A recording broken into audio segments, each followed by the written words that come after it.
Thank you very much for having me. It's an honor to be on this panel with such distinguished speakers and with this organization. I'm going to push back a little on some of the comments been made. I will I will disagree with Chris Gunness. I will agree with Jeff Helper with respect to comments on international law.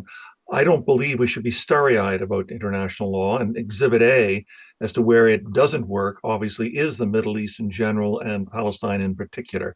But I do believe that legally, under international law, we have what we need largely in terms of trying to regulate conflicts, in terms of trying to ensure rights are given to people and they can exercise those rights. What we lack, which I think we all would acknowledge, is the issue of international resolve.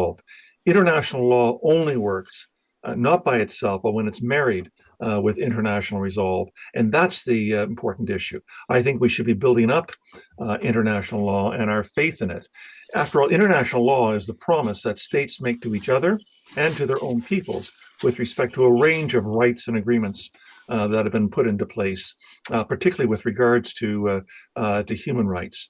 And I think in any system, whether it's a domestic system or an international system, we always have a struggle between law in the service of power and law in the service of justice.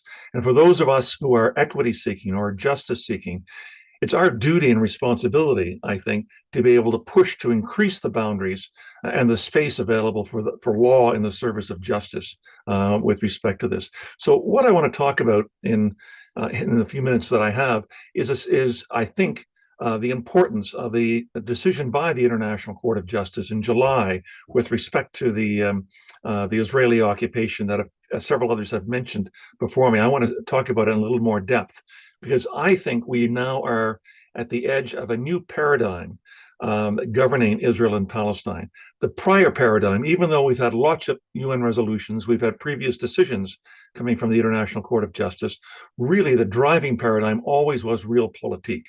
That's what informed the Oslo process all the way through from 1993 to the present, where it was based on power and that Israel could negotiate from a position of strength and the Palestinians were forced to negotiate from a position of weakness. What the decision of the ICJ portends for us is that we're now going to move instead to a new paradigm of a rights-based approach to Palestine and Israel.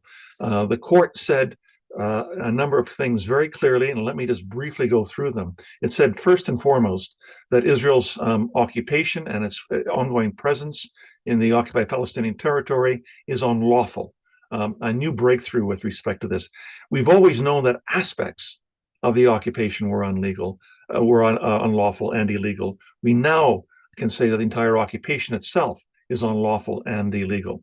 And therefore, the court said that Israel is under an obligation to end its presence, its unlawful presence in the OPT as rapidly as possible and completely, right back to the 4th June 1967 lines. Israel's under an obligation to stop all settlement activity and to evacuate all of its 740,000 settlers who are living in East Jerusalem and the West Bank illegally. Israel, and this is one of the points that has been often understated or overlooked, but one of the most important parts of the ICJ decision is Israel has an obligation to make reparation to the Palestinians caused either to people themselves or to legal entities such as organizations that are concerned in the OPT. And all states have an obligation not to assist or aid in any way with respect to Israel's continuing occupation and its unlawful presence that is there, and that the court then went back, said to the United Nations General Assembly, who had asked for the advisory opinion, that it itself, the General Assembly, should consider the precise modalities and further action required to bring to an end as rapidly as possible Israel's unlawful presence. And we saw that manifested then 2 months later, as was mentioned by one of the previous speakers, by the overwhelming vote by the General Assembly, 124 nations in favor, only 14 against, and 43 abstentions, where they welcomed the decision of the of the ICJ and said that it actually gave a timeline of 12 months from the date of the passing of the resolution.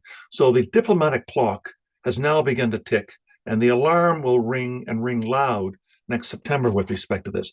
None of us on this panel are starry-eyed enough to think that Israel will suddenly comply with this. It's going to take obviously popular will and more determined state action to help make that come through. But we now have, if you like, international law with crystal clarity saying what has to happen.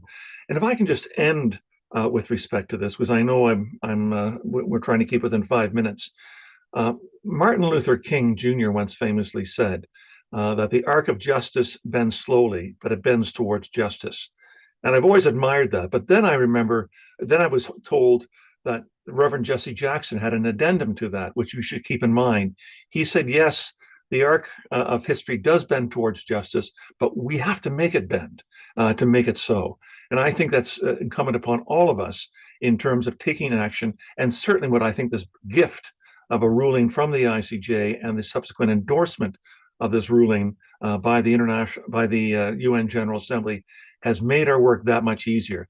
We have to work in the realm of law, but mostly and most importantly, we have to work in the realm of politics.